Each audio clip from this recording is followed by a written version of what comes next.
October 22, 2025, the Baltic Sea became the stage for the most devastating submarine attack in naval history. At exactly 2:47 a.m., the USS Connecticut, America's most advanced Virginia-class nuclear submarine, found itself surrounded by 7 Russian warships in a carefully orchestrated trap. What happened next would redefine underwater warfare forever and leave Russia's Baltic fleet at the bottom of the ocean. If you want to witness how American ingenuity turned certain defeat into legendary victory, hit that subscribe button and join the millions who never miss our naval combat analysis. The USS Connecticut had been conducting routine surveillance operations near the contested Kaliningrad Gap when Russian intelligence detected unusual sonar signatures. Admiral Dmitry Volkov, commander of Russia's Baltic Fleet, had been waiting for this moment for months. Operation Iron Ring was Moscow's most ambitious naval trap, designed to capture an American nuclear submarine and its classified technology intact. 7 Russian vessels converged on the Connecticut's position with military precision. The flagship Admiral Gorshkov, a 1.2 billion guided missile frigate, led the formation. Supporting her were 2 Sterigushchi-class corvettes, each equipped with advanced anti-submarine warfare systems, 3 Buyan-class missile ships carrying Caliber cruise missiles, and the crown jewel, the nuclear submarine Kazan, Russia's most advanced attack sub, worth over $1.8 billion. Commander Sarah Mitchell, the 34-year-old skipper of the Connecticut, watched her sonar screen with growing concern. The Russian formation had created a perfect acoustic fence, using active sonar pulses to track her submarine's every movement. Traditional escape routes were blocked by overlapping sonar coverage and torpedo firing solutions. The Russians believed they had cornered America's underwater predator, but they had made one critical miscalculation. The Connecticut wasn't trapped, she was perfectly positioned. Commander Mitchell had spent the previous 3 hours studying the Baltic Sea's unique underwater topography through classified Navy charts. The region's complex mix of shallow banks, deep channels, and thermoclines created acoustic shadows that sophisticated sonar systems struggled to penetrate. What Russian operators saw as a containment zone, Mitchell recognized as a killing field. At 2:51 a.m., she gave the order that would change naval warfare. Battle Stations Torpedo. Prepare tubes 1 through 6 for immediate launch. Target package Alpha through Delta, multiple salvos, coordinated strike pattern. The Connecticut's weapons officer, Lieutenant Commander James Park, had never seen such an ambitious torpedo attack plan.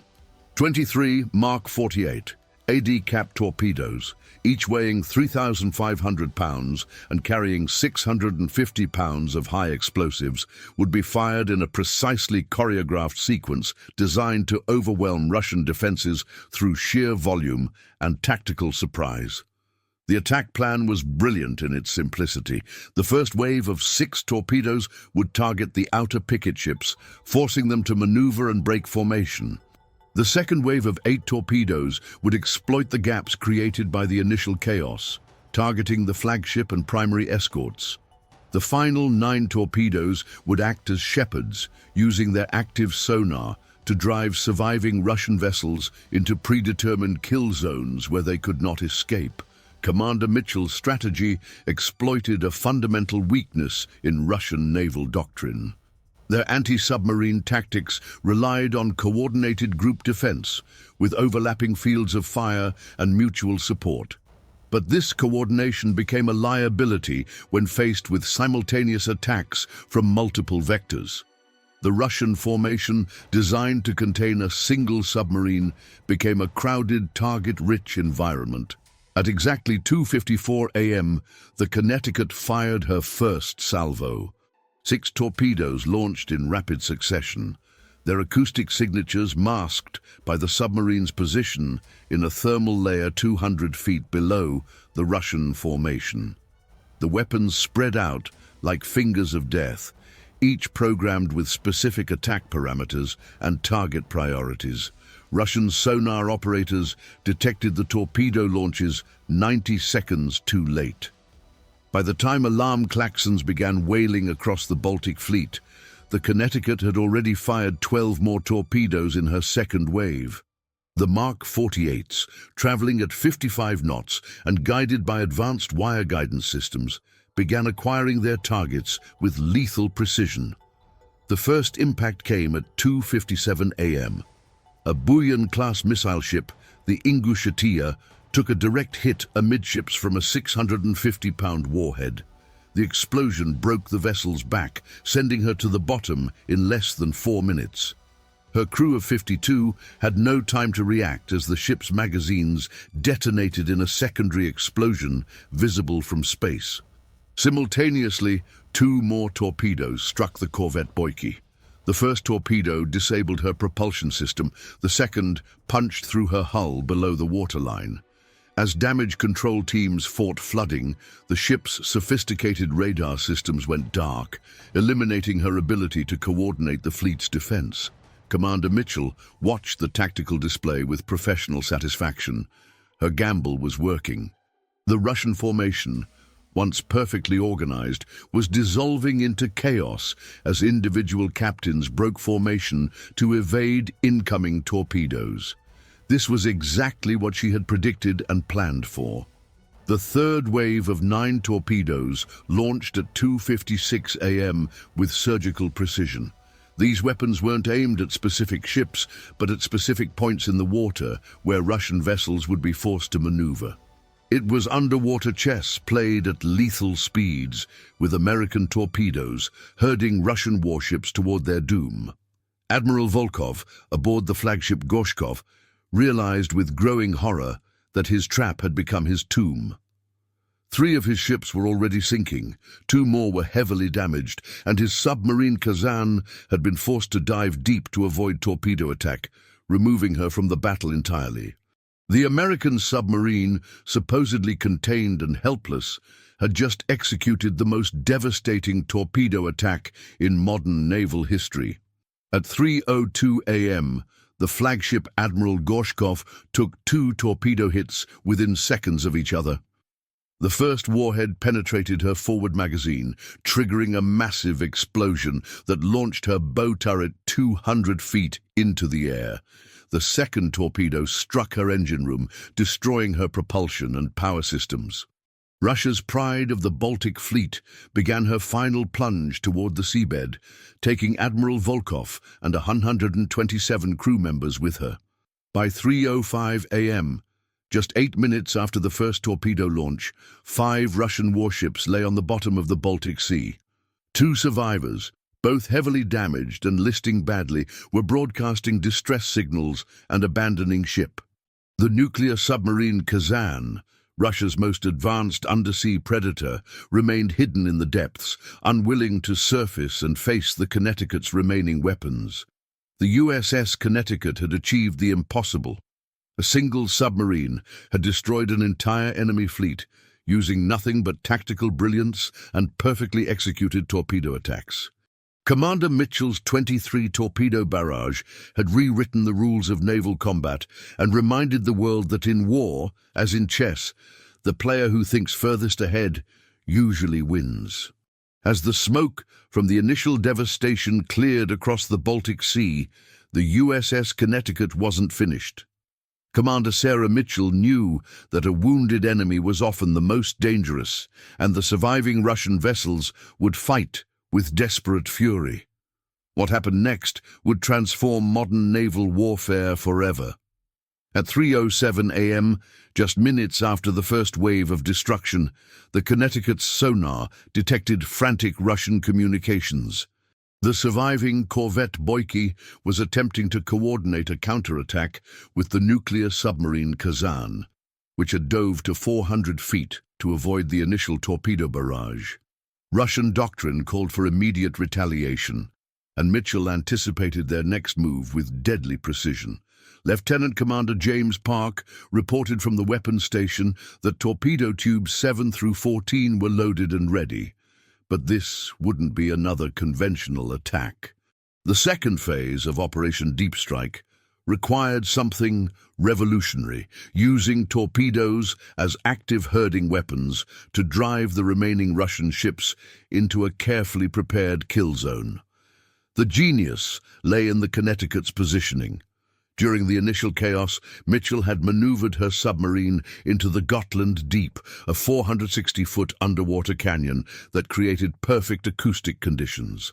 The canyon walls would amplify torpedo engine sounds, creating confusion about their actual locations while providing the Connecticut with natural protection from counterattack. Like, subscribe, and tell me which navy dominates the underwater battlefield, in your opinion. At 3:11 a.m., the Connecticut fired 8 torpedoes in rapid succession, but these weren't aimed at ships. Instead, they were programmed to patrol specific coordinates, using their active sonar to create an underwater fence. Each Mark 48 torpedo carried not just explosives, but advanced acoustic decoy systems that would mimic multiple submarine signatures, making the Russians believe they faced an entire wolf pack. The psychological warfare was devastating. Russian sonar operators aboard the damaged corvette Boyki reported detecting at least 12 different submarine contacts, each broadcasting different acoustic signatures. In reality, it was 8 torpedoes creating a symphony of electronic deception that made one submarine appear to be an entire fleet.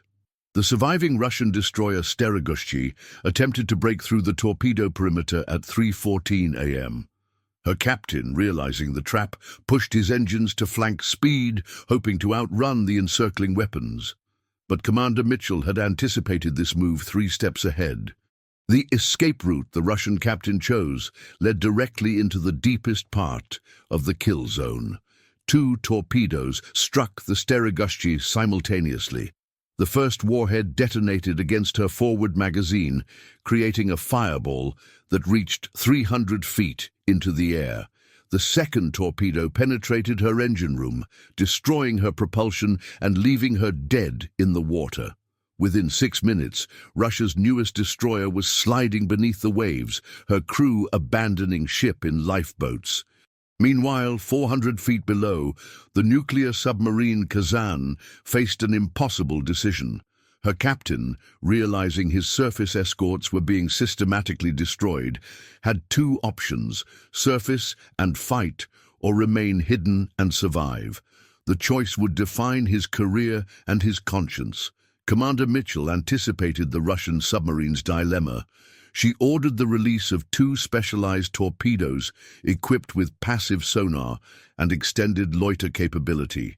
These weapons would patrol the area for 40 minutes, hunting for any submarine attempting to escape. The Kazan was effectively trapped in an underwater prison of American ordnance. At 3:18 a.m., the corvette Boyki made a desperate transmission to the Russian Baltic Fleet headquarters in Kaliningrad. The message, intercepted by U.S. Navy intelligence, revealed the true scope of the disaster. Fleet under attack by unknown submarine force. Request immediate air support. Admiral Volkov missing, presumed lost with flagship. 5 vessels confirmed sunk, abandoning operational area. The transmission was cut short as 2 more torpedoes found their mark. The Boyki, already heavily damaged from the first attack, had no chance against the precision-guided weapons that struck her ammunition storage. The resulting explosion was so violent that debris rained down across a 2-mile radius, marking the grave of Russia's Baltic Fleet ambitions. But the most shocking discovery came at 3:22 a.m. As the Connecticut's sonar swept the battlefield, Lieutenant Commander Park detected an emergency ascent signal. The nuclear submarine Kazan was surfacing, but not to fight. Her captain was surrendering. Captain First Rank Igor Petrov, commander of Russia's most advanced attack submarine, made a decision that would haunt Moscow for decades. Rather than risk his crew in a hopeless battle against an enemy that had systematically destroyed 7 surface vessels, he chose survival over glory. The Kazan broke the surface flying a white flag, her crew visible on deck with their hands raised. The intelligence coup was unprecedented. Within hours, U.S. Navy technical teams were aboard the Kazan, documenting every system, every capability, every classified technology that Russia had spent billions developing. The submarine's computers contained navigation routes, sonar profiles of Russian bases, and communication codes that would give America an insurmountable advantage in underwater warfare for years to come.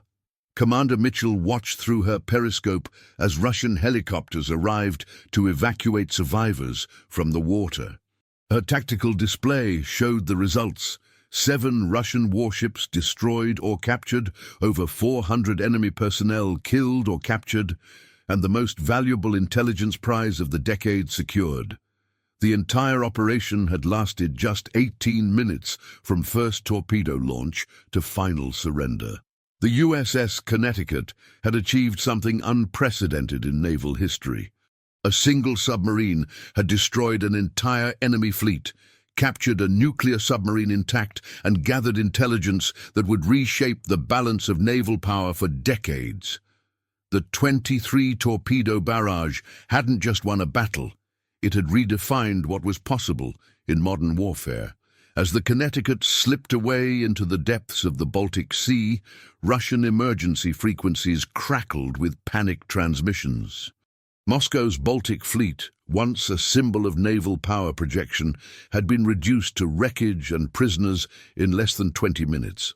The impossible had become reality through American innovation, tactics, and the brilliant leadership of a 34-year-old submarine commander who had just changed history. The aftermath of the USS Connecticut's devastating victory sent shockwaves through every major naval power on Earth. Moscow's 26-hour silence was deafening, marking the longest period in decades that the Kremlin had gone without issuing official statements following a military engagement. Behind the closed doors of the Defense Ministry, panic reigned as generals struggled to explain how America's most audacious submarine commander had just rewritten the rules of naval warfare. Within hours of the battle's conclusion, Western intelligence agencies intercepted frantic communications from Russian naval headquarters. Emergency protocols were activated across the entire Baltic Fleet command structure. Admiral Sergei Avakiants, Commander-in-Chief of the Russian Navy, was reportedly placed under house arrest pending a full investigation into the disaster. 3 Baltic Fleet commanders were immediately dismissed, while 7 submarine captains received orders to undergo complete psychological evaluations. The human cost of Russia's naval humiliation extended far beyond the immediate casualties. Families across Kaliningrad mourned the loss of over 400 naval personnel, including Admiral Volkov, whose body was never recovered from the wreckage of the flagship Gorshkov. Russian state media attempted to minimize the losses, but leaked footage of the burning warships had already spread across social media platforms, despite government censorship efforts.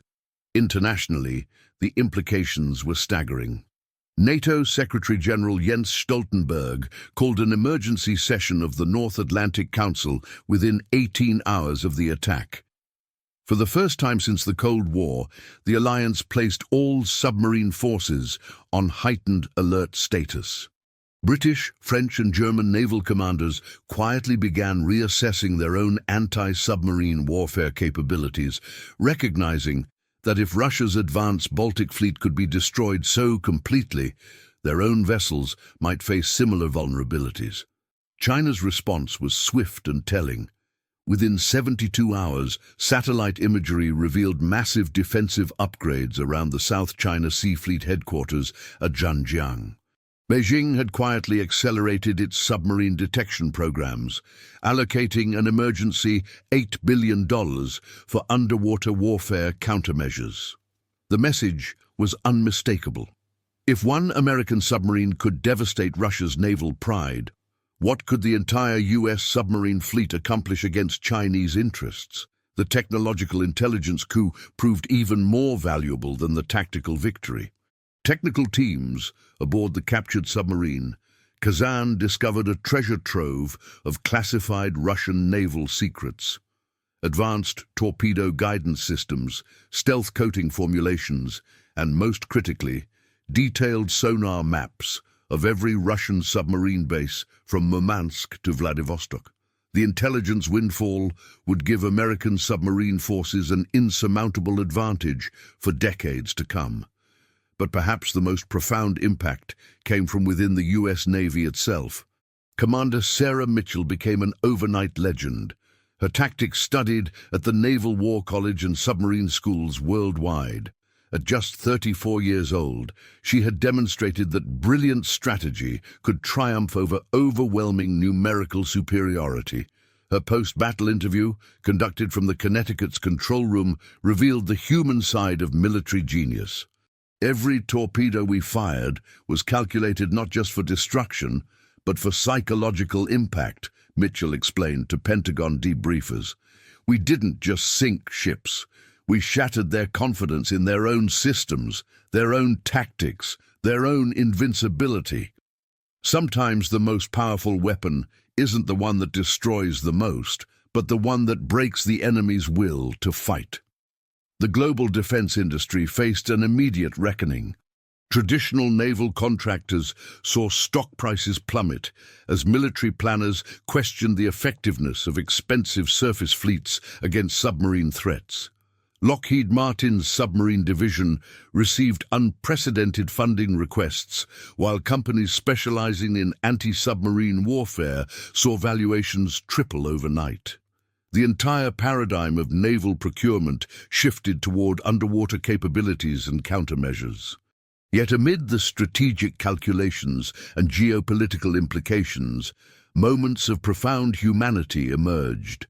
U.S. Navy rescue teams worked alongside Russian emergency responders to save survivors from the icy Baltic waters. One image, captured by a war correspondent and later published worldwide, showed an American sailor sharing his emergency ration with a young Russian seaman, both barely 20 years old. The photograph became a symbol that even in the darkest moments of conflict, compassion could transcend national boundaries. 3 weeks after the battle, declassified satellite imagery confirmed the total destruction of Russia's Baltic Sea offensive capability. The once proud fleet that had projected power across northern Europe lay scattered across the ocean floor. Maritime analysts predicted it would take Russia at least a decade and $20 billion to rebuild their Baltic naval presence to pre-attack levels. The strategic ramifications extended far beyond the immediate theater. NATO naval patrols increased by 300% across European waters. Sweden and Finland accelerated their submarine acquisition programs. Even traditionally neutral nations like Switzerland began investing in underwater defense technologies, recognizing that future conflicts would be won and lost beneath the waves. In her final message to the crew of the USS Connecticut, Commander Mitchell captured the historic significance of their achievement. We didn't just win a battle today. We proved that in modern warfare, the side that thinks fastest, adapts quickest, and executes most precisely will always triumph over raw firepower. We've reminded the world that American naval supremacy isn't just about having the biggest fleet, but having the smartest sailors. As the Connecticut slipped silently back into the depths of the Atlantic, bound for a hero's welcome at Norfolk Naval Base, the ocean itself seemed different. The age of surface fleet dominance was ending, replaced by an era where invisible predators beneath the waves would determine the fate of nations. If this account of naval history and human courage inspired you, please subscribe and share this story. The men and women who serve beneath the waves deserve to have their heroism remembered, and your support helps keep their legacy alive for future generations who will defend freedom on the world's oceans.